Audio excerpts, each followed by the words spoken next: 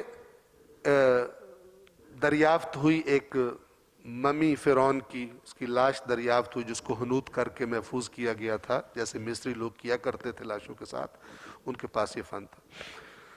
تو اس لاش پر جو تحقیقات کی گئی کہ اب بھی موجود ہے، وہ مجھے ابھی ذہن میں نہیں ہے کون سے میوزیم میں عجائب گھر کے اندر موجود ہے، اس پر جب تحقیقات کرنے والوں نے تحقیقات کی تو انہوں نے جو اس کی کنکلوژن نکالی اپنی تحقیقات کی وہ یہ تھی کہ غالباً یہ وہی فرعون ہے، یہ وہی فرعون، چونکہ فرعون بہت سارے تھے، ہر بادشاہ کو مصر کے فرعون کہتے تھے، یہ وہی فرعون ہے کہ جو موسیٰ کے زمانے میں تھا، حضرت موسیٰ کے مقابلے پر آیا تھا اور بنی اسرائیل کو قتل کرنے کے لیے آیا تھا۔ غالباً یہ اس کا لاش کا زمانہ اور حضرت موسیٰ کا زمانہ ایک ہی ہے، اور یہی وہ بات تھی کہ جو اللہ تبارک و تعالی نے فرمایا تھا کہ ہم تجھے بچائیں گے، الیوم ننجیک، ہم تجھے بچا لیں گے ببدنک لتکون لمن خلفک آیا، تیرے بدن کے ساتھ تاکہ تو بعد میں آنے والوں کے لیے نشانی بنے۔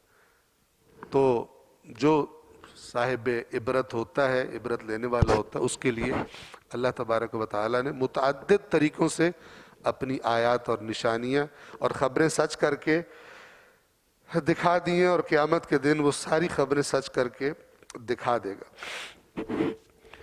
تو جو کمزور تھے وہ نکل گئے، اور جو طاقتور تھے وہ سارے کے سارے اللہ نے غرق کر دیے۔ وَأَنْتُمْ تَنْظُرُونَ، اور تم یہ منظر دیکھ رہے تھے۔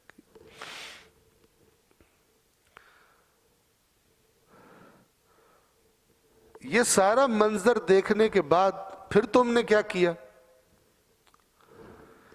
آیت نمبر 51، وَإِذْ وَعَدْنَا مُوسَىٰ 40 لَيْلَةً، اور جب ہم نے موسیٰ سے 40 راتوں کا وعدہ کیا۔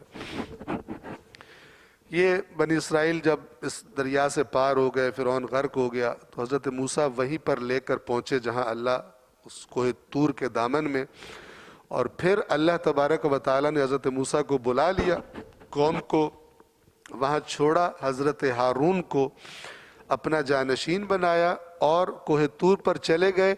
بنیادی طور پر اللہ نے آزمائش کرنی ہوتی ہے کہ یہ لوگ کیا کرتے ہیں۔ دنیا اصل میں ہے ہی دار امتحان، ادھر کچھ مل جائے تو بھی اللہ امتحان لے رہا ہوتا ہے، کچھ چھن جائے تو بھی اللہ امتحان لے رہا ہوتا ہے۔ خدا نے امتحان لیا۔ دوسری جگہ پر قرآن نے بیان کیا ہے کہ اناؤنس یہ کیا گیا تھا کہ 30 راتوں کے لیے جائیں گے حضرت موسیٰ، لیکن اوپر اللہ نے 10 اور بڑھا دی۔ اب جب 10 اور بڑھ گئی تو منافقوں کے جو جراثیم تھے وہ پھر سے ایکٹیو ہو گئے کہ موقع سے فائدہ اٹھایا جائے۔ شکوک و شبہات کی فضا ہے کہ حضرت موسیٰ کدھر گئے، ٹھیک ہے 30 دنوں کا کہہ کے گئے تھے، وعدہ پورا کر۔ پھر ہر بندے نے اپنی زبان بولنی ہوتی ہے، جو جو دل میں ہوتا ہے وہ ایسی فضا میں نکل کے باہر آنا شروع ہو جاتا ہے۔ اور سامری نے پھر اپنی حرکت کی، گسالہ جو تھا بچڑا بنا کے لوگوں کے ہی زیور اکٹھے کیے۔ یہ جو گمراہ کرتے ہیں نا، یہ پبلک کے پیسے پر پبلک کا بیڑا غرق کرتے ہیں۔ انہی کے زیور جمع کر کے ان کو بچڑا بنا کے، اور اس کے اندر اس نے ایک سائنس اپلائی کی، جو اس میں سے ہوا گزرتی تھی تو وہ باں باں کرتا تھا۔ لوگوں نے کہا بھئی اے یہ اللہ نے، اور قرآن نے بتایا ہوا ہے کہ اس نے لوگوں سے کہا کہ موسیٰ بھول کے اوپر چلے گئے ہیں، وہ تو یہی تو ہے جو موسیٰ کا اللہ ہے، موسیٰ کو بھلیکھا لگ گیا۔ تو یہ ساری قوم اس پر گر پڑی۔ آپ جانتے ہیں انسان تعجب کرتا ہے کہ یار اس طرح بچڑے پہ اتنی عقل نہیں تھی کہ بچڑے پہ گر پڑے۔ بیک پر کیا چیز ہوتی ہے؟ اللہ کے حقیقی دین کے مقابلے میں جب شیطان کا نمائندہ کوئی دین کے نام پر چیز سامنے پیش کرتا ہے، لوگ پبلک ادھر کیوں زیادہ مائل ہوتی ہے، جبکہ نبی سے سن چکے ہوتے ہیں، نبی کی تعلیمات کو نبی کی زبان سے سن چکے ہوتے ہیں، جانتے ہوتے ہیں نبی کی تعلیمات، کیوں ادھر چلے جاتے ہیں؟ اس لیے کہ اللہ کا جو بتایا ہوا دین ہوتا ہے، اس کے مقابلے میں شیطان جو پیکیج دیتا ہے، موبائل کمپنیاں پیکیج دیتی ہیں، یہ پیکیج ہو گیا تو وہ پیکیج، اس لیے کہہ رہا ہوں میں تو شیطان جو پیکج بنا کے دیتا ہے نا، پبلک اس کو دیکھ کے پاگل ہو جاتی، کیونکہ اس میں جو اللہ کے نبی نے ذمہ داریاں لگائی ہوتی ہیں ان کا ذکر نہ ہونے کے برابر ہوتا ہے، اور جنت جانے کے اور بخشش کے اور راستے بتا دیے ہوتے ہیں، اور وہ جو اللہ نے کہا یہ کرنا ہے یہ نہیں کرنا، اس کو آلموسٹ ختم کر دیا جاتا ہے، اس کی جو اسٹرینتھ ہوتی ہے، طاقت ہوتی ہے، اس کو ختم کر دیا جاتا ہے۔ تو سامری نے جو پیکج دیا تھا ان کو، اس کے بعد یہ پھر بدکاریوں میں، زنا میں، شراب خوری میں یہ مبتلا ہو گئے، دوبارہ فوراً بھول گئے جو حضرت موسیٰ نے کہا تھا۔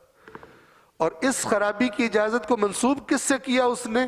اس بچھڑے سے، کہ بس یہ بچھڑے پہ قربانی کرو تو بچھڑے کو خوش رکھو اور تسی جو مرضی موجہ کرو، تھوڑے سارے گناہ معاف۔ یہ پیچھے سٹوری ہو گئی۔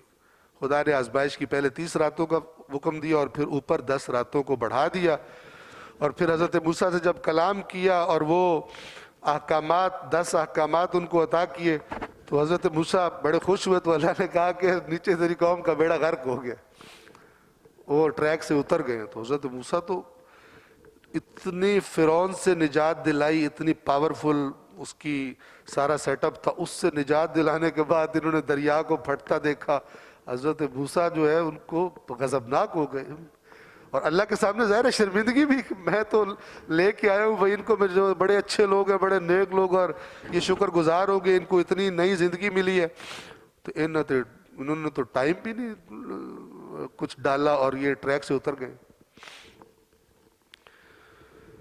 اور جب ہم نے موسیٰ سے 40 راتوں کا وعدہ کیا، ثم اتخذتم العجل من بعدہ وانتم ظالمون، پھر اس کے بعد تم نے بچھڑے کو بنا لیا، بچھڑے کو بنا لیا یعنی معبود بنا لیا، اسے پوجنا شروع کر دیا۔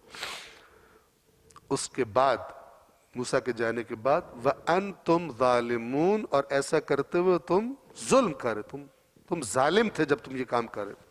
اب آپ دیکھیں جن سے بات ہو رہی ہے، جب یہ آیات اتری ہیں، مدینے میں جو لوگ ہیں انہوں نے تو بچھڑے کو نہیں پوجا تھا، پچھڑے نے پوجا تھا، لیکن اللہ کہہ رہے تم وَأَنْتُمْ ظَالِمُونَ، کیوں کہہ رہے؟ اس لیے کہ عین اس وقت رسول اللہ پر ایمان نہ لانے کے جو بہانے گھڑ رہے تھے وہ ظلم تھا، اسی طرح کا جس طرح وہ لوگ کرتے تھے، اللہ کے حکم کی نافرمانی، مزاج وہی تھا۔ ثم عفونا عنکم من بعد ذلک، پھر اس کے بعد، آیت نمبر یہ 52 ہے، پھر اس کے بعد ہم نے تمہیں عفو کر دیا، معاف کر دیا، شاید تم شکر گزار بنو۔ شکر گزار یعنی اطاعت گزار، اس لیے کہ حقیقت شکر جو ائمہ اہل بیت علیہم السلام نے بھی بیان فرمائی ہے، وہ یہ ہے کہ حقیقی شکر یہ ہے کہ جس نے تجھے وہ چیز دی ہے اس چیز کو ہرگز دینے والے کی ناراضگی والے کاموں میں استعمال نہ کرنا، بلکہ جیسے وہ چاہتا ہے، جو چیز دینے والے جس نے تجھے نعمت دی ہے، جیسے وہ چاہتا ہے اس نعمت کو استعمال کر، اس طرح نعمت کو استعمال کرنا، یہ شکر گزاری ہے۔ اور اس نعمت سے اسی کی سامنے سرکشی کرنا جس نے نعمت دی ہے، یہ ناشکری ہے۔ عمل سے ایک ہے زبان سے کہنا یا اللہ تیرا شکر ہے، اور ایک ہے عمل تصدیق کرے کہ یہ سچ کہہ رہا تھا یا اللہ تیرا شکر ہے، نہ کہ پیسہ ملے تو کہ یا اللہ تیرا شکر ہے اور لگائے ان کاموں میں جن سے خدا ناراض ہوتا ہے، یہ ناشکرہ ہے۔ لہذا اللہ نے فرمایا لَإِن شَكَرْتُمْ لَأَزِيدَنَّكُمْ، اگر تم شکر کرو گے تو میں یقیناً بڑھا دوں، زیادہ کر دوں۔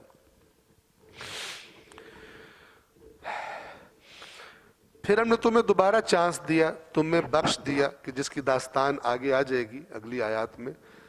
یہ کیوں بخشا؟ تاکہ تم اس دفعہ شاید اس چانس کے بعد شکر گزار بن جاؤ، پہلے نہیں بنے، پہلے تم نے خرابی کر دی، نمک حرامی کر دی، اب تم شاید احسان مند ہو جاؤ، شکر گزار بن جاؤ۔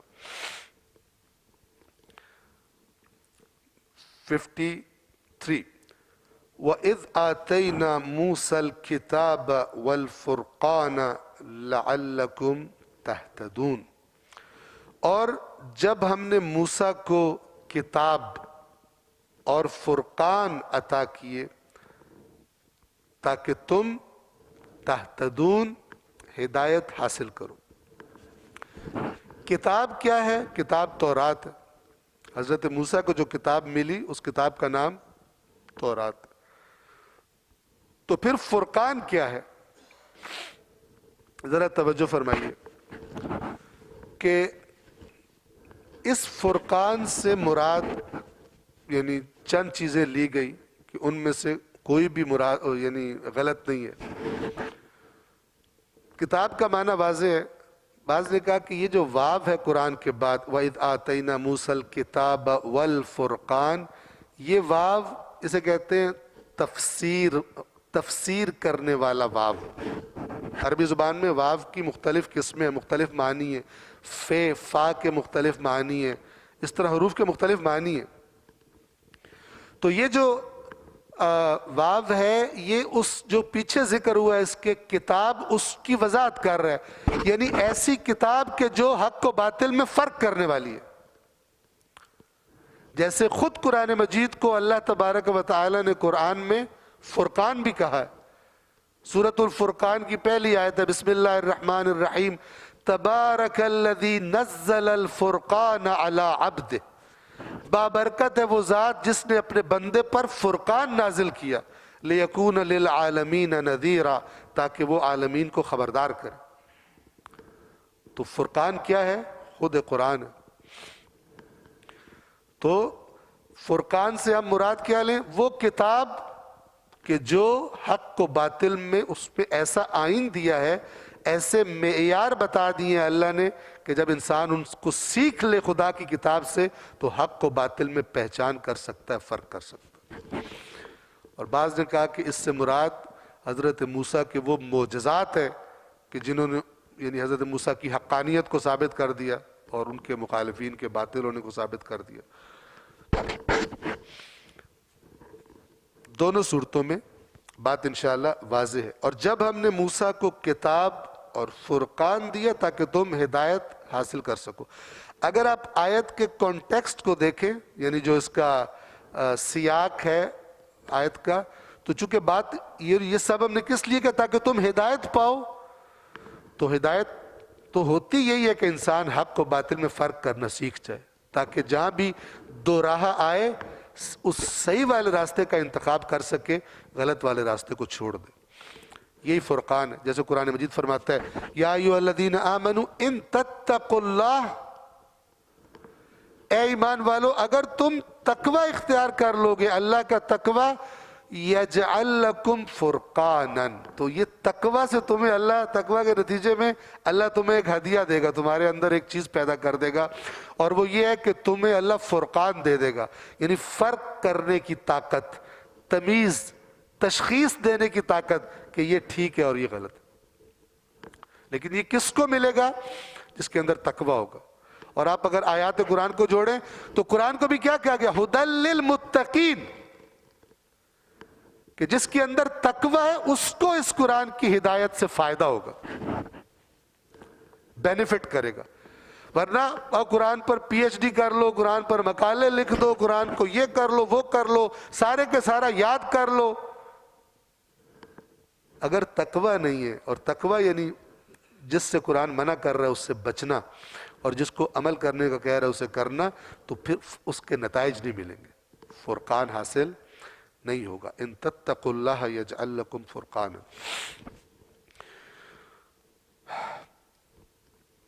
آیت نمبر 54۔ اب اس آیت نمبر 54 میں وہ جو اللہ تعالیٰ نے فرمایا کہ جب تم نے بچھڑے کو بنا لیا تو پھر ہم نے تمہیں معاف کر دیا تاکہ تم شکر گزار بنو، یہ معافی کیسے ہوئی تھی؟ آیت نمبر 54 میں بتایا وَإِذْ قَالَ مُوسَى لِقَوْمِهِ، اور جب موسیٰ نے اپنی قوم سے کہا، یا قوم، اے میری قوم، انکم ظلمتم انفسکم، تم نے اپنے آپ پر ظلم کیا ہے، اپنے نفسوں پر ظلم کیا ہے، باتخاذکم العجل، بچڑے کو معبود بنانے کے سبب۔ کسی کا تم نے نقصان نہیں کیا، اپنا تم نے اپنے اوپر ظلم کیا۔ اب جب ایسا کیا ہے تو توبہ کرو، اللہ نے ان کی توبہ بڑی سخت رکھی۔ فتوبو الی بارئکم، بارئ هو اللہ الخالق البارئ المصور له الاسماء الحسنى، البارئ، برأ سے نکلا ہے، یہ خلق کے معنی میں ہے، اور لیکن زیادہ تر یہ لفظ انسانوں کی خلقت یا وہ چیزیں کہ جو جاندار ہیں، جاندار ہمیں نظر آتی ہیں، ان کی خلقت کے لیے استعمال ہوتا ہے۔ لہذا اللہ تبارک و تعالیٰ کی صفاتی ناموں میں سے ایک نام البارئ۔ فتوبوا الی بارئکم، اپنے خالق کی طرف واپس پلٹو، توبہ یعنی پلٹنا، لوٹ آنا واپس۔ لیکن یہ توبہ تھی بڑی سخت، ایسا نہیں کہ بس سارا کچھ کر لیا ہے اب کہو یا اللہ میری توبہ، ختم ہو گیا، نہیں، فَاقْتُلُوا أَنفُسَكُمْ، ایک دوسرے کو قتل کرو۔ اچھا، توبہ کوئی بھی ہو، یاد رکھیے شرائط کے ساتھ توبہ ہوتی ہے، شرائط کے بغیر منہ سے بول دینے سے توبہ نہیں ہوتی۔ توبہ ایک حالت اور ایک کیفیت کا نام ہے کہ جس میں گزشتہ حرکت پر ندامت اور شرمندگی ہوتی ہے، اور آئندہ اسے تکرار نہ کرنے کا، دوبارہ نہ کرنے کا پکا ارادہ اور نیت ہوتی ہے، اور اس کے ساتھ اللہ سے معافی مانگتا۔ اور یہ بھی نہیں ہوتا کہ توبہ کرنے سے پھر انسان نے کچھ کرنا نہیں ہے، بس سب کچھ اب معاف ہو گیا۔ اگر کوئی بے نماز تھا، اس نے کہا یا اللہ آج سے میں توبہ کر رہا ہوں، حقیقت میں کہہ رہا تھا کہ میں آئندہ سے نماز پڑھوں گا، اس کا کیا مطلب ہے کہ جو پیچھے چھوڑ دی ہیں وہ نہیں پڑھنی؟ وہ پڑھنی پڑیں گی، قضائیں۔ روزے چھوڑے ہوئے ہیں، روزے رکھنے پڑیں گے، توجہ فرما رہے ہیں۔ اسی طرح ریٹائرمنٹ کی ایج تک سرکاری افسر تھا، حرام کھاتا رہا، تاجر تھا، 2 نمبریاں کرتا رہا، جب ساری کر کر کے رج گیا، البتہ ایسے لوگ رجتے کبھی بھی نہیں ہیں، لیکن جب تھک گیا مثال کے طور پر، تو کہتا ہے یا اللہ میری توبہ۔ آیا بغیر جو حرام کھایا اس کو جن کا کھایا واپس کیے توبہ قبول ہوتی ہے؟ نہیں ہوتی، بہت سخت ہے، توفیق ہی نہیں ملتی۔ بعض لوگوں کو دین اوپر نیچے کر کے بتا دیا جاتا ہے، اگر میں آپ کی جیب کاٹ لوں، ٹھیک ہے، اور یہاں سے جیب کاٹ کر اور مثلا چلا جاؤں زیارت کرنے امام حسین کے روزے پہ کھڑا، یا اللہ امام حسین کے صدقے مجھے معاف فرما، میں نے ان پیسوں سے کوئی غلط کام تو نہیں کیا، زیارت کے لیے میں نے جیب کاٹی ہے، تو وہ منہ پہ مارے جائیں گے، وہ زیارت قبول نہیں ہوتی، کیونکہ میں نے آپ کو پہلے عرض کیا قرآن کا فارمولہ جو اللہ نے بتایا ہے وہ ہے انما یتقبل اللہ من المتقین، اللہ اعمال نیک فقط متقین سے قبول کرتا ہے۔ تو یہ کہاں کا متقی ہے جو جیب کاٹ کے پہنچا ہوا کسی کی؟ توجہ فرما رہے ہیں؟ تو ایک صلوات پڑھیں محمد و آل محمد۔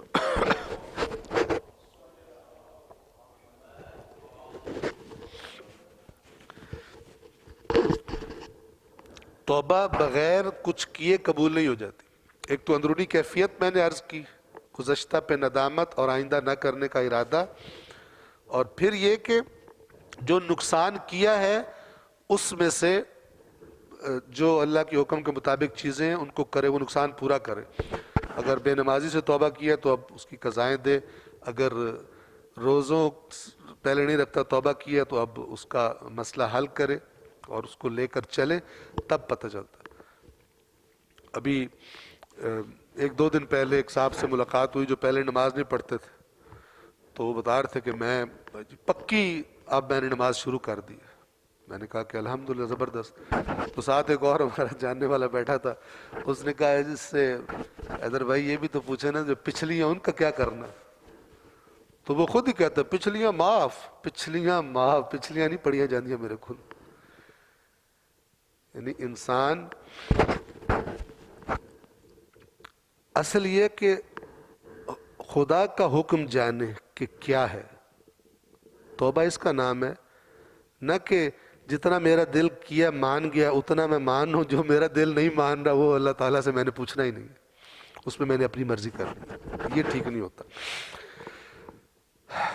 بنی اسرائیل کی بھی جو توبہ تھی اس کے لیے انہیں کچھ کرنا تھا،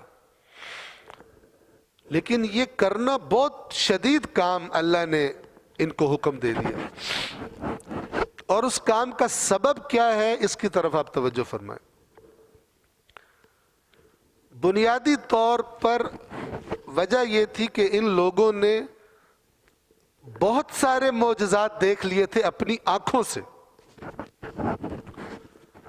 اور اس کے باوجود یہ تھوڑی سی جو نشیب و فراز کا ان کو سامنا کرنا پڑا تو یہ شرک میں مبتلا ہو گئے، بچھڑا پوجنا شروع کر دیا انہوں نے۔ یعنی ادھر سے اتمام حجت بھی بڑا ہے، معجزات دیکھے ہوئے ہیں انہوں نے، اور اس کے بعد اتنے معجزات دیکھنے کے بعد تو توقع ہے کہ تم تھوڑے چھوٹے جرم بھی نہیں کرو گے، تم نے اتنا کچھ دیکھ لیا، لیکن چھوٹے جرم تو تم چھوڑو، تم نے سب سے بڑا جرم کر دیا، شرک میں مبتلا ہو گئے تم۔ تو اللہ تبارک و تعالی نے پھر ان کی توبہ کی شرط بھی بڑی رکھی، اور وہ شرط کیا تھی؟ فَاقْتُلُوا أَنفُسَكُمْ، اپنے آپ کو قتل کرو۔ اپنے آپ کو قتل کرنے سے کیا مراد ہے؟ یعنی ایک دوسرے کو مارو۔ اب اس کے بارے میں جو مختلف اقوال ہیں کہ یہ طریقہ کار تھا کہ جنہوں نے بچھڑے کو نہیں پوجا وہ قتل کریں گے ان کو، اپنی قوم کے افراد کو جنہوں نے بچھڑے کو پوجا تھا، ٹھیک ہے؟ اور بعض نے یہ کہا کہ جنہوں نے بچھڑے کی پوجا کی تھی ان سے کہا گیا کہ تم دو گروہوں میں بٹ جاؤ اور ایک دوسرے کو مارو۔ تو اللہ تبارک و تعالی بہتر جانتا ہے کہ کیا ہوا، لیکن جو میسج اور پیغام ہے ہمارے اور آپ کے لیے اس آیت میں وہ یہ ہے کہ اگر خدا کے احسانات زیادہ ہوں اور بندہ پھر بھی اس کے آگے جھک جائے تو پھر توبہ کے جو مراحل ہوتے ہیں وہ بھی سخت ہو جاتے ہیں۔ اور اگر میں غلطی نہ کروں تو فرمان معصوم ہے، یہ تو کنفرم ہے، لیکن غالباً مولا کائنات ہی کا فرمان ہے یہ علیہ الصلاۃ والسلام کہ ان میں سے جو توبہ کی شرائط مولا نے بتائی اس میں سے ایک شرط یہ تھی کہ جو اللہ کی نافرمانی میں اور حرام خوری سے گوشت اور چربی بنائی ہے، اللہ کی عبادت کر کر کے اس چربی کو پگھلاؤ اور حلال والی چربی اور گوشت اگاؤ۔ یہ توبہ ہے۔ کون کرتا ہے یہ؟ مشکل ہے، ٹھیک ہے نا، بہت مشکل ہے۔ ہاں، انسان ایک ایسی چیز ہے کہ واقعاً اگر ندامت اللہ کے سامنے اپنے گناہوں کی ندامت اس کو ہو جائے تو پھر بہت کچھ کر لیتا ہے۔ ایسے ایسے انسان بدلتے ہیں کہ یقین نہیں آتا کہ یہ بندہ کیا سے کیا ہو گیا، انسان باور نہیں کر سکتا، سابقہ دیکھ کر واقعاً بدل جاتے ہیں، واقعاً خدا کے بندے بن جاتے ہیں۔ اور جب موسیٰ نے اپنی قوم سے کہا اے میری قوم تم نے بچھڑا گوسالہ بچھڑا اختیار کر کے یقیناً اپنے آپ پر ظلم کیا ہے، پس اپنے خالق کی بارگاہ میں توبہ کرو اور اپنے لوگوں کو قتل کرو۔ ذَلِكُمْ خَيْرٌ لَكُمْ عِنْدَ بَارِئِكُمْ، تمہارے خالق کے نزدیک یہی تمہارے حق میں بہتر ہے، اسی طرح تمہاری توبہ قبول ہو۔ فَتَابَ عَلَيْكُمْ، پھر اس نے تمہاری توبہ قبول کر لی۔ یعنی بنی اسرائیل بھی اس توبہ کی شرط کو ماننے پر تیار ہو گئے اور ایک دوسرے کو قتل کرنے پر تیار ہو گئے۔ اب بعض نے یہ کہا کہ جو روایات مختلف ہیں اور کہا گیا کہ بہت سارے بندے قتل ہوئے، اور بعض نے یہ کہا کہ یہ جب بالکل تیار ہو گئے قتل کرنے پر تو اللہ نے اس وقت ان کی توبہ قبول کر لی اور ان کو بندے قتل نہیں کرنے پڑے۔ جو بھی صورتحال تھی ہمارے لیے کوئی بہت امپورٹنٹ نہیں ہے کتنے بندے مرے، کچھ لوگ اصل ہدایت کو چھوڑ کے ان چیزوں میں پڑ جاتے ہیں۔ بندے مرے تھے، بندے نہیں مرے تھے، کتنے بندے مرے تھے، عورتیں کتنی تھی، بچے کتنے تھے، جانور بھی ساتھ شامل تھے کہ نہیں تھے، اس کا نہ قیامت کے دن کسی نے پوچھنا ہے آپ سے کہ آپ کا وہاں پہ ٹیسٹ ہو رہا ہو کہ جو ان کے جواب دے گا وہ آگے جا سکتا ہے۔ جو بیس ہے قرآن مجید کی یاد رکھیے، قرآن مجید سے سب سے زیادہ توجہ رکھیں کہ میرے لیے پیغام کیا ہے، ہدایت۔ کچھ چیزوں کا اللہ ذکر ہی نہیں کرتا، اور بعض ایسی جگہیں کہ جن کا اللہ نے ذکر نہیں کیا لیکن لوگوں نے اس کے پیچھے پڑھ پڑھ کے مختلف نظریات بنا بنا کے پھر ایک دوسرے کے اوپر فتوے لگا دیے ہوئے، جبکہ اللہ نے اس کا ذکر بھی نہیں کیا ہوا۔ ٹھیک ہے، مثال کے طور پہ آپ کو مثال دیتا ہوں، قرآن مجید کہتا ہے سورہ کہف میں کہ ان کے اصحاب کہف جو تھے وہ اتنے تھے اور اتوا ان کا کتا تھا، کچھ کہتے اتنے تھے اور اتوا ان کا کتا تھا، یہ تھا وہ تھا فلان تھا، تو اللہ تبارک و تعالیٰ اس کو زیادہ لفٹ ہی نہیں کرائی، اور اپنے نبی سے بھی کہا کہ اس کے بارے میں، ان کے بارے میں زیادہ جھگڑا ان سے نہ کرے۔ کیوں کہا قرآن نے؟ اللہ ان کا نمبر، ایگزیکٹ نمبر نہیں بتا سکتا، بتا سکتا کیوں؟ خداوند عالم اس چیز کو پسند نہیں کرتا کہ بجائے جو اصحاب کہف کا کردار ہے، ان کا قیام ہے، ان کی شجاعت ہے، توحید کے لیے ان کا ٹکر ہے اپنے زمانے کے طاقتور ترین بادشاہ سے، اس کو سائیڈ پہ کر دو اور ان کی گنتی میں آپس میں لڑنا شروع ہو جاؤ۔ وہ کتنے بندے تھے، کتے کا نمبر کتنا بنتا ہے، کتا جنت میں جائے گا یا کتا جنت میں نہیں جائے گا، اور جو اصل ان کا کام تھا وہ کرو ہی نہ۔ یہ جو یاد رکھیے، جو اس قسم کی لڑائیاں ہوتی ہیں نا، ان کا نیچرل نتیجہ یہ ہوتا ہے کہ جو اصل میسج ہے وہ گم ہو جاتا ہے، ادھر لفٹ ہی کوئی نہیں کراتا۔ ابھی آپ دیکھیں رسومات کا ڈھیر لگ گیا، فلان ہو رہا ہے، یہ رسم اس سال نئی رسم ایجاد ہو رہی ہے، مقصد کربلا گم شد۔ قیام اقامہ صلاۃ مثلا، اس کی روح کتنی کم ہو گئی، وہ ویلیوز اور وہ اقدار اور وہ جو اصل مقصد اور روح تھی امام حسین کی، خدا کی حدود کو پامالی سے بچانا، امر بالمعروف نہی عن المنکر، وہ گم شد۔ اور آپ خود دیکھ سکتے ہیں کیا صورتحال، اتنا گم شد کہ جو اس کا نام لے وہ بھی اچھا نہیں لگتا، اس کی ریٹنگ زیادہ اوپر نہیں جاتی، کیونکہ وہ لگتا ہے کہ یہ تو سارا کچھ ہمارے اوپر، ہم تو اس کے ذریعے بخشش کروا رہے تھے، یہ الٹا ہمارے اوپر ہی بوجھ ڈال رہے ہیں کہ ہم نے بھی یہ کام کرنا، یہ کرنا، یہ نہیں کرنا، یہ تو بڑا سخت دین ہے۔ یہ جو اس قسم کی لڑائیاں ہوتی ہیں، اعداد و شمار، اتنے ہیں تو اتنے ہیں تو فلان ہے تو یہ ہے، اس قسم کے سوالات، یہ ان کا جو خود بخود ایک نیچرل نتیجہ ہوتا ہے وہ یہ کہ جو اصل میسج، ہدایت اور انسان کی اصلاح کا پیغام ہے وہ پیچھے چلا جاتا ہے، اور یہ لڑائیاں رہ جاتی ہیں۔ دیکھ لیں کتنی بحثیں ہیں مسلمانوں کے درمیان کہ جن کا پریکٹیکلی ان کی زندگی سے کوئی تعلق نہیں، لیکن کتابوں پہ کتابیں لکھ رہے ہیں، فلان پہ فلان کر رہے ہیں، پریکٹیکلی کیا نتیجہ؟ کچھ بھی نتیجہ نہیں۔ اور جن پر قرآن نے بہت زور دیا ہوا ہے، ان کا اگر ذکر تھوڑا زیادہ کیا جائے تو انسان پر پتہ نہیں کیا کیا وہ القاب دینے شروع ہو جاتے ہیں کہ یہ پتہ نہیں کہاں سے آ گیا اور کیا کر رہا اور کیا نہیں کر رہا۔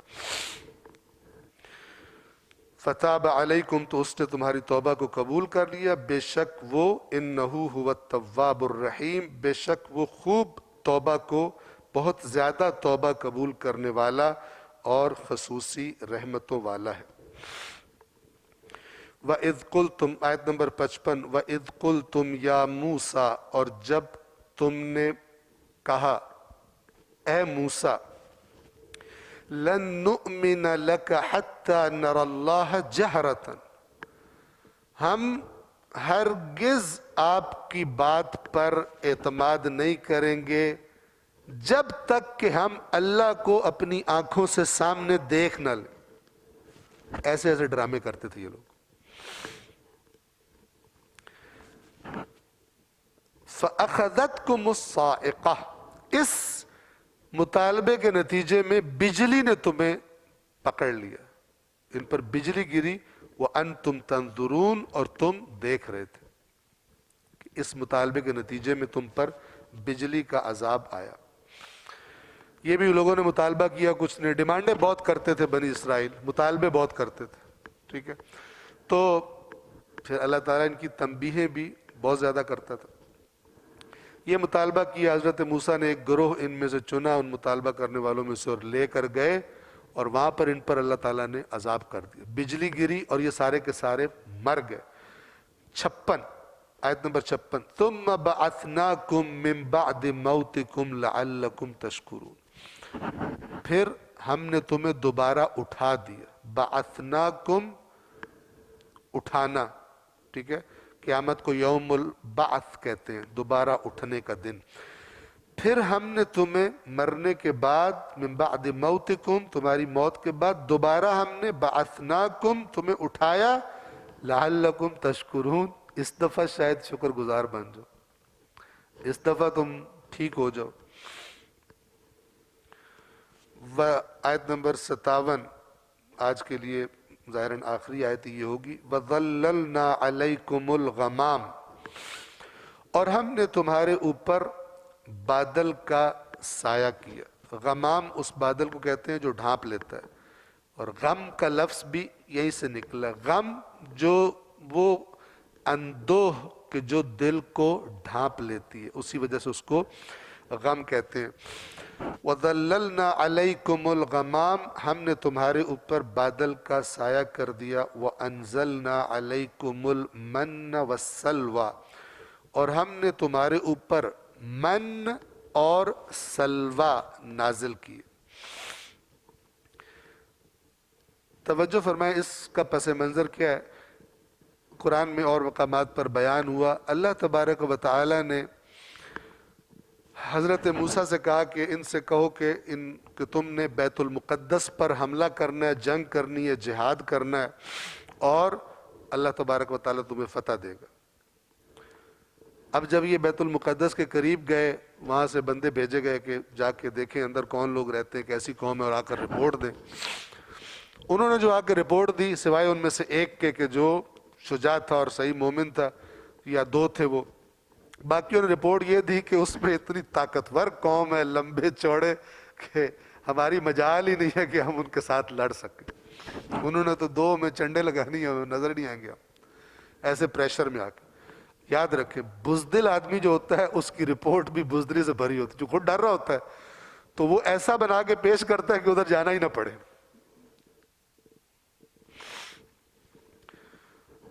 اب وہ جو مومن والے تھے، یہ سورہ مائدہ میں ان کا قصہ آیا ہوا ہے، انہوں نے کہا کہ اگر دروازے سے داخل ہو جاؤ تو انشاءاللہ غالب آ جاؤ گے. انہوں نے ڈر والی بات ہی نہیں کی. کیوں؟ ان کا ایمان تھا نا. انہوں نے کہا تھا اللہ کا اگر یہ حکم ہے تو پھر اللہ سب سے بہترین مددگار ہے. ہم دیکھیں ہم بہترین کون سی جگہ جہاں سے ہم حملہ کر سکتے ہیں. انہوں نے کہا اگر کسی طرح دروازے سے گھس جاؤ تو جیت جاؤ گے. لیکن بنی اسرائیل کو جب حضرت موسیٰ نے کہا کہ چلو گھسو اس سرزمین میں، تو انہوں نے کہا کہ موسیٰ آپ اور آپ دونوں جا کے لڑو ان سے، ہم یہاں پہ بیٹھے ہوئے. اور یہاں پہ میں اپنی طرف سے ایڈیشن کر کے کہتا ہوں کہ جب آپ اور آپ کا اللہ لڑ کے شہر فتح کر لو تو پھر جب پکاؤ گے کچھ کھلانے کے لیے تو ہم آ جائیں گے وہاں پہ. اس کام کے ہم چیمپئن ہیں، ٹھیک ہے نا. وہاں پہ کھانے کے لیے آ جائیں گے لیکن لڑائی ہم سے نہیں ہوتی. تو جب انہوں نے بات نہیں مانی، حضرت موسیٰ بہت دل شکستہ ہوئے اور اللہ سے بد دعا کی، یا اللہ میرے بس میں اور میرا بھائی اور کوئی میرے بس میں نہیں ہے، ہمیں جدا کر دے، اس قوم سے ہمیں الگ کر دے. اور یہ ایسے جملے جو جیسے جملے کوفہ میں مولا علی بولا کرتے تھے. کہتے تھے کاش میں نے تمہیں دیکھا ہی نہ ہوتا، کاش نہ میں تمہیں جانتا ہوتا نہ تم مجھے جانتے ہوتے. تم نے میرے دل کو پیپ سے بھر دیا. تم میری بات نہیں مانتے، بات تم نہیں مانتے اور کہتے ہو وہ سمجھدار ہے اور میں سمجھدار نہیں ہوں. وہ جو کہتا ہے لوگ اس کی مانتے ہیں، اور میں جو تمہیں کہتا ہوں تم میری بات ہی نہیں مانتے. اور جب تم بات ہی نہیں مانتے تو پھر میری رائے کا تم مذاق اڑاتے ہو کہ یہ سمجھدار نہیں ہے. فرمایا کہ اس کی رائے ہی کیا جس کی بات کوئی نہ مانتا ہو. یہ مولا علی فرما رہے. تو حضرت موسیٰ نے وہاں بد دعا کی تو اللہ نے ان کو سزا دی اس قوم کو کہ 40 سال یہ صحرا میں بھٹکیں گے. 40 سال صحرا میں بھٹکیں گے لیکن نبی بھی قوم کے ساتھ ہی رہے گا. حضرت موسیٰ بھی ان کے ساتھ. اب وہ صحرا تھا اور سخت دھوپ اور فلان، تو حضرت موسیٰ نے بالآخر دعا مانگی ان کی تکلیف کو دیکھ کر. تو اللہ تبارک و تعالی نے ان پر یہ احسان کیا کہ اس دھوپ سے بچانے کے لیے ایک بادل کا سایہ ان پہ ہوتا تھا، اور ایک جو روایات مختلف ہیں کہ کس طرح آتی تھی وہ چیز، ایک شہد کی طرح کی میٹھی چیز، جس طرح یہ رات میں اوس گرتی ہے اور صبح آپ دیکھیں تو وہ گری ہوئی نظر آتی ہے، اس طرح وہ ان کے آس پاس جہاں یہ ان کا قیام تھا وہاں وہ گری پڑی ہوتی تھی، اور وہ کھانے میں بہت ہی مزیدار گوند شہد ٹائپ کی چیز تھی جس کو من کہا گیا۔ ویسے من کا معنی ہوتا ہے بہت بڑا احسان۔ تو اور سلوا ایک پرندہ تھا جو روایات کے مطابق بٹیر سے ملتا جلتا پرندہ تھا، اور یہ بھی خود ہی ان کے پاس آ جاتے تھے ان کی دسترس میں، اور یہ ان کو پکڑ کے ذبح وغیرہ کر کے تو ان کو کھا لیتے تھے۔ تو اللہ تعالیٰ کہہ رہا ہے کہ پھر بار بار میرے احسان دیکھو، اتنے احسان، اتنی ناشکریاں، اور اب دوبارہ تم لوگ وہی کر رہے ہو جو تمہارے بزرگوں نے کیا تھا۔ اس نبی کے تم انتظار میں تھے، اب وہ نبی آیا، جب تک نہیں آیا تھا اس کی تعریفیں کر رہے تھے، یہ ہوگا وہ ہوگا جب وہ آئے گا، اور جب آ گیا تو تم اس کو مان رہے نہیں ہو۔ یہ کیسی بات ہے؟ تمہارا مزاج بھی تمہارے ان بزرگوں والا ہی ہے جنہوں نے سب کچھ دیکھنے کے بعد پھر یہ حرکتیں کی تھی۔ اور ہم نے تمہارے اوپر بادل کا سایہ کیا اور تم پر من و سلوہ اتارا، نازل کیا۔ کلو من طیبات ما رزقناکم، ان پاکیزہ چیزوں میں سے کھاؤ جو ہم نے تمہیں رزق کے طور پر دی ہیں۔ وما ظلموا، اب یہ اللہ تعالیٰ یہاں پر گویا کہ ان پہ افسوس کر رہا ہے۔ وما ظلمونا، یہ جو لوگ تھے جن پر ہم نے اتنے احسان کی اور یہ پھر خرابیاں کرتے تھے، انہوں نے ہم پر کوئی ظلم نہیں کیا، بچڑے کو بنا کر اور الٹے سیدھے مطالبے کر کے۔ وما ظلمونا، ہم پہ کوئی ظلم نہیں کیا انہوں نے، ولیکن کانوا انفسہم یظلمون، یہ جو ظلم کرتے تھے اپنے ہی نفسوں پر ظلم کرتے تھے، اپنے لیے ہی مسائل کھڑے کرتے تھے، دنیا کے بھی اور آخرت کے بھی، جو اللہ کی نافرمانی کرتا ہے۔ یہاں پہ میں بات کو تمام کر رہا ہوں آج کے درس کو، کہ توجہ سے اس بات کو ہم ذہن نشین کر لیں کہ انسان جو بھی خرابی کرتا ہے، اللہ کے نافرمانی میں کوئی چلاکی دکھاتا ہے، اپنے آپ کو بڑا کلیور یا بڑا اوور سمارٹ سمجھتا ہے کہ میں تو بڑا تیز ہوں، میں نے یہ کر لیا، یہ کمائی کر لی، لوگوں کے ساتھ فراڈ کر لیا، یہ آیت اس کو یاد رکھنی چاہیے کہ تم نے اگر ظلم کیا ہے تو وہ اپنے آپ پر کیا ہے۔ جس پر ظلم کیا اگر کسی بندے پہ کیا ہے تو اللہ تبارک و تعالی اس ظلم کا تم سے بدلہ لے کے اس کو دے گا، اگرچہ وہ روز قیامت ہی یہ کام کرے۔ اور رہا خود اللہ، تو اللہ پہ تم نے کوئی ظلم نہیں کیا، نہ تم کر سکتے ہو، نہ خداوند عالم کو کوئی نقصان پہنچا سکتے ہو، نہ اس کو عاجز کر سکتے ہو کہ وہ تمہاری گرفت نہ کر سکے۔ صرف ایک جگہ ہے جس پر تم نے ظلم کیا ہے، اور وہ تم خود جو تم نے جرم کیا ہے اس کی جو سزا ہے، اس کا جو محاسبہ ہے، اسے بھگتے بغیر تمہاری جان نہیں چھوٹے گی۔ وما ظلمونا ولکن کانوا انفسہم یظلمون، اور وہ ہم پر نہیں بلکہ خود اپنی ہی جانوں پر، اپنے ہی نفسوں پر ظلم کیا کرتے تھے۔ صلوات پڑھیے محمد و آل محمد۔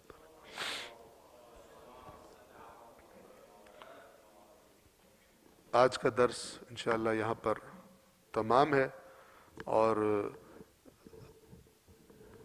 ایک آپ سے گزارش کرنی ہے، وہ یہ کہ یہاں کے جو انتظامیہ ہیں ہمارے برادران، انہوں نے یہ سجیسٹ کیا ہے کہ کیونکہ سردیاں بھی زیادہ ہیں اور موسم زیادہ ٹھنڈا ہے، تو اس درس کو پیچھے شفٹ کر دیا جائے، یعنی مغربین کی نماز سے پہلے اگر شفٹ کر دیا جائے اتوار کے دن تو زیادہ بہتر ہوگا۔ مثال کے طور پر اس طرح کر دیا جائے کہ نماز مغربین، یعنی جب مغرب کی جب اذان ہوتی ہے تو اس سے 10-15 منٹ پہلے ہمارا درس سوال جواب سمیت وہ ختم ہو جائے۔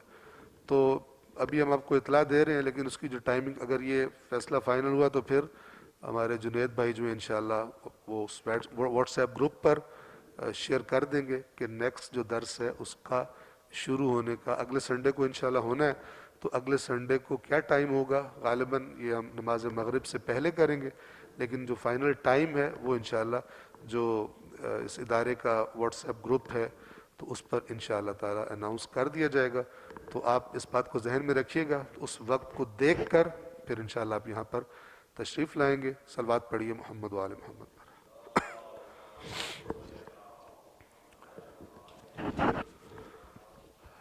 جو آیات آج پڑھی گئی ہیں ان سے ریلیونٹ اگر کوئی سوال ہو تو انشاءاللہ ہم جواب دینے کی کوشش کریں گے.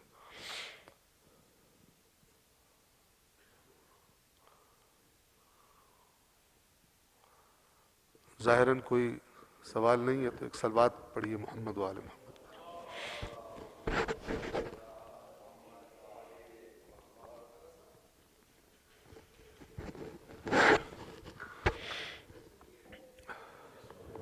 ہے سوال؟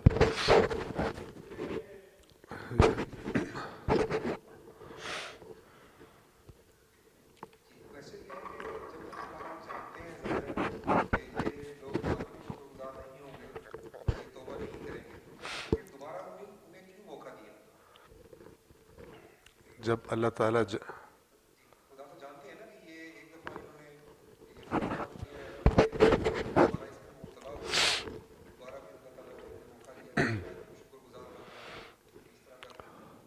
جی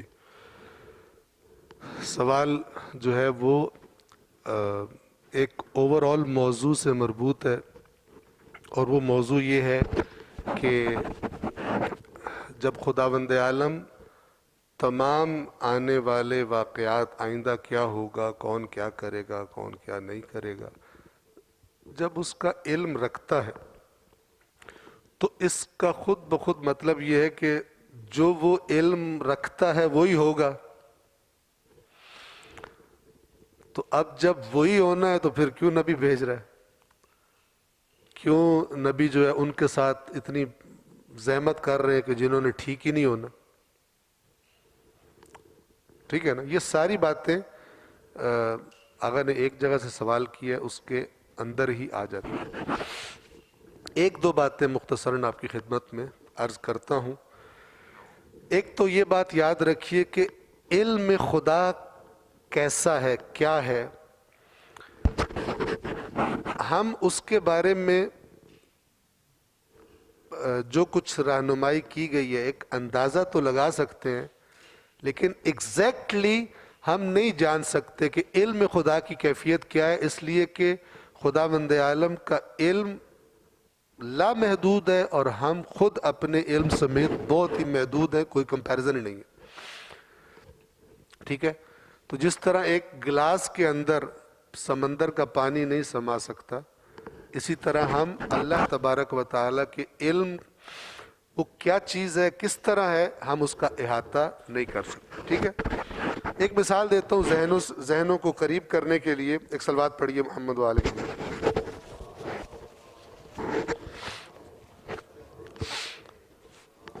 یہ صرف تقریب ذہن کے لیے ہے، سمجھانے کے لیے.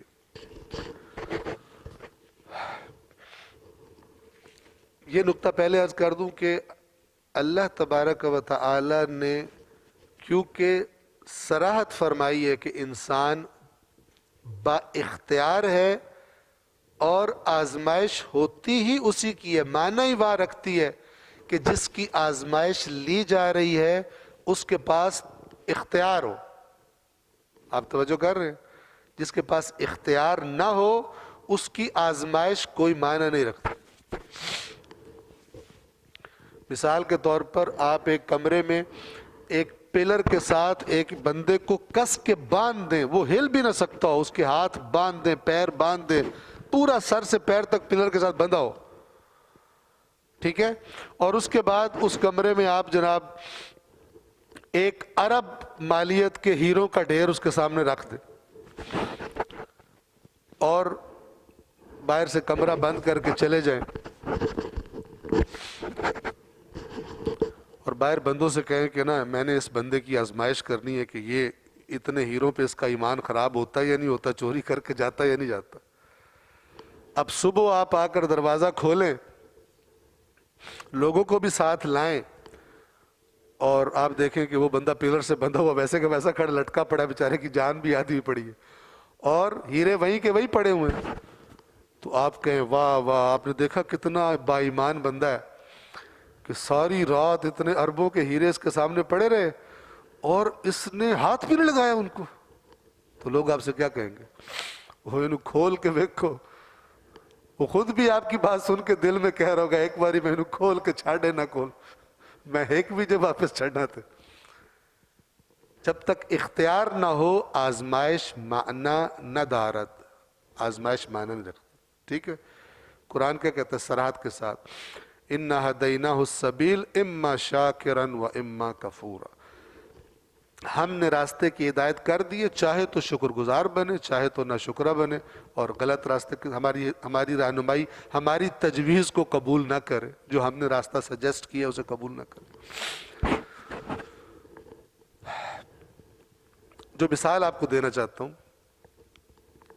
وہ یہ ہے کہ آپ نے ایک بچہ داخل کرایا اپنا اسکول میں، اور اس کا جو کلاس ٹیچر تھا جس نے اس کو سارا سال پڑھانا ہے، اس سے آپ ملے، آپ نے کہا کہ ذرا میرے بچے پر خاص توجہ دیجیے گا۔ یہ وہ استاد پڑھاتا رہا فرض کریں جنوری سے سال شروع ہوا اور دسمبر میں اس کے فائنل ایگزام ہونے تھے، تو آپ اکتوبر میں اور یا نومبر میں پتہ کرنے گئے اپنے بچے کے بارے میں استاد سے کہ بچے کی کیا پوزیشن ہے۔ بات سمجھ رہے ہیں؟ یہاں تک بات کلیئر ہے؟ آپ نے استاد سے کہا کہ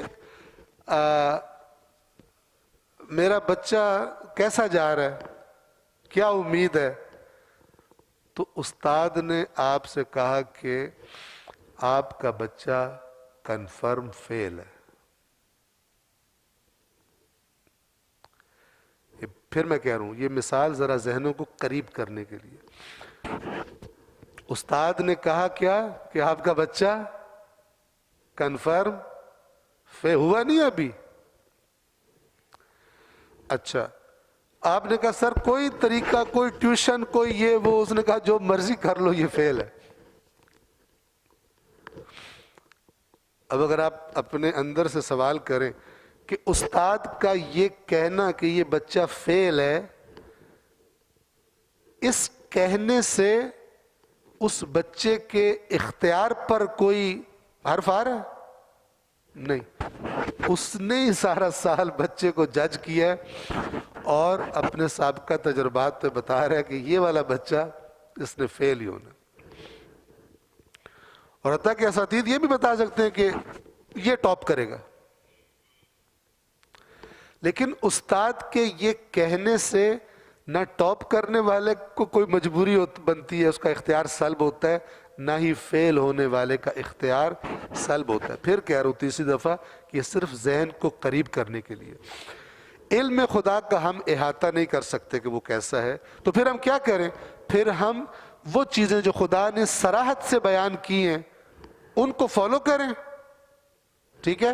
اور وہ اختیار ہے، وہ اختیار کا بتاتا ہے، اور وہ چیزیں جن سے ہمیں یہ شائبہ ہوتا ہے کہ اختیار نہیں ہے ان کو متشابہات سمجھ کر ان محکمات کے ذریعے ان کو حل کریں، ٹھیک ہے نا؟ مثال کے طور پہ اگر کوئی آیت آ جائے کہ وَمَا تَشَاءُونَ إِلَّا أَن يَشَاءَ اللَّهُ رَبُّ الْعَالَمِينَ، جب تک اللہ نہ چاہے تم نہیں چاہ سکتے، اس کا ایک معنی کیا ہے؟ ہماری تو خواہش بھی اللہ ہی پیدا کرتا ہے ہمارے اندر، یعنی ہمارا کوئی اختیار نہیں، ٹھیک ہے؟ اور ایک معنی اس کا یہ ہے کہ یہ جو خواہش تمہاری پیدا ہوتی ہے، تم جو چاہتے ہو، یہ بھی اللہ نے تمہارے لیے اجازت دی ہوئی ہے، اللہ نے تمہیں اختیار دیا ہے، اگر خدا یہ چھین لے تم سے تو تمہارے اندر یہ چاہنا نہ چاہنا بھی ختم ہو جائے گا۔ تو ہم دیکھیں گے کہ ان دونوں میں سے کون سا معنی محکم آیات کے ساتھ میچ کرتا ہے۔ تو محکم آیات کیا ہیں؟ اصلاً قرآن کا نازل ہونا، اس کیا وہ خود بتا رہا ہے کہ یہ نصیحت جو آئی ہے تو اس کا مطلب ہے سامنے والوں کو اختیار ہے اس کو مانے یا اس کو نہ مانے، ورنہ تو یہ وہ ہو جائے گا، وہ نورا کشتی جسے کہتے ہیں، میچ فکسنگ جسے کہتے ہیں، پہلے ہی پتہ ہے کون سی بال پہ کیا ہونا ہے اور کون سی بال نو بال ہوگی، اور مثلا میچ کس نے ہارنا ہے کس نے جیتنا ہے۔ توجہ فرما رہے ہیں؟ پس اصل اختیار ہے، اور سزا بھی مجرم کو تبھی ملتی ہے جب وہ جرم کر لے۔ مثلا فرض کریں آپ کسی سیکیورٹی ایجنسی میں ہیں اور آپ کو جو رپورٹس ملی ہیں، آپ کو پتہ ہے فلان شخص نے فلان رات کو وہاں چوری کرنی ہے، آپ دنیا کی کسی عدالت میں اس کو سزا دلوا سکتے ہیں کہ جناب کنفرم ہے، یہ ثبوت ہے اور اس کی سارا یہ پلان ہے، اور یہ جب تک وہ چوری کرے گا نہیں، جرم کرے گا نہیں، تب تک سزا اس کو نہیں ملے گی۔ تو ایک تو علم خدا کا ہونا انسانوں کے اختیار کے ساتھ کوئی منافات نہیں رکھتا، ٹھیک ہے، اور دوسرا یہ کہ جب وہ انسان اپنے اختیار سے جب جرم کر لیتا ہے یا نیک کام کر لیتا ہے، دونوں سائیڈوں پہ جو بھی آپ اچھا کام کہیں یا برا کام کہیں، تب تک نہ انعام کا حقدار بنتا ہے اور نہ ہی سزا کا حقدار بنتا ہے۔ اس حد تک میں نے آپ کی خدمت میں عرض کیا، اور اگر پھر بھی آپ سوچ رہے ہوں کہ حتماً آپ سوچ رہے ہوں گے تو ساری عمر بھی سوچتے رہیں تو یہ مسئلہ حل نہیں ہوگا، اور کئی لوگ اس مسئلے میں غلط ٹریک پر چڑھ گئے، جبر کے قائل ہو گئے کہ جناب یہ تو جبر ہے سارا کچھ، ٹھیک ہے، لیکن یہ مسئلہ ہے ایسا کہ جس کا احاطہ کرنا ہمارے بس میں نہیں ہے، کیونکہ ہم ایک چھوٹا سا گلاس ہیں اور سمندر کو اپنے اندر سمونے کی بات کر رہے ہیں، ہم نہیں سمو سکتے، لہذا جو اس نے رہنمائی کی ہے ہم اسی کو ایکسیپٹ کرتے ہیں۔ قیامت کے دن وہ کہے گا جب میں نے کہا تھا کہ تمہاری مرضی ہے تو تم دوسرے چکروں میں کیوں پڑے، میں نے کہا تھا تم صاحب اختیار ہو۔ اور اگر آپ اور میں اپنے اندر جھانکیں تو اپنے آپ کو مجبور پاتے ہیں یا صاحب اختیار پاتے ہیں؟ اپنے آپ کو صاحب اختیار پاتے ہیں، اپنے آپ کو مجبور نہیں پاتے۔ بس ہمارا اندر بھی حجت ہے ہمارے اوپر، اور جو اللہ نے باہر سے رسول بھیجا ہے اور قرآن بھیجا ہے وہ بھی، اس کی باتیں بھی ہمارے اوپر حجت ہے کہ ہم صاحب اختیار ہیں۔ جن چیزوں میں صاحب اختیار نہیں ہیں ان کا ہم سے پوچھا بھی نہیں جائے گا۔ مثلا آپ میں سے جس کی پیدائش لاہور میں ہوئی ہے، قیامت کے دن آپ کو روک کے پوچھا جائے ہاں بھائی تم لاہور کیوں پیدا ہوئے تھے، یا کہا جائے تمہارے والد صاحب جو تھے فلان ان کے گھر تم کیوں پیدا ہوئے تھے، فلان خاندان میں کیوں ایسے جس چیز پہ آپ کا اختیار نہیں ہے، تم کالے کیوں تھے، تم گورے کیوں تھے، تم فلان کیوں تھے، نعمت اور جرم اسی نعمت اور سزا انہی چیزوں پر ہے جن کا آپ کو اختیار تھا، جن کا آپ کو اختیار نہیں ہے اس کے بارے میں آپ سے سوال نہیں کیا جائے گا۔ لِيَبْلُوَكُمْ فِي مَا آتَاكُمْ، جو چیز اس نے تمہیں دی ہے اس میں تمہیں آزمائے، اس میں آزمائش کرتا ہے، اور جو چیز انسان کے اختیار میں نہیں ہے، لا یکلف اللہ نفسا الا وسعها، کسی کی طاقت سے بڑھ کر، کسی کے اختیار سے بڑھ کر اللہ اس کو نہیں آزماتا، اس کو ذمہ داری نہیں دیتا، جو خود قرآن کی صریح آیات نے بیان فرمایا ہے۔ صلوات پڑھے محمد و آل محمد پر۔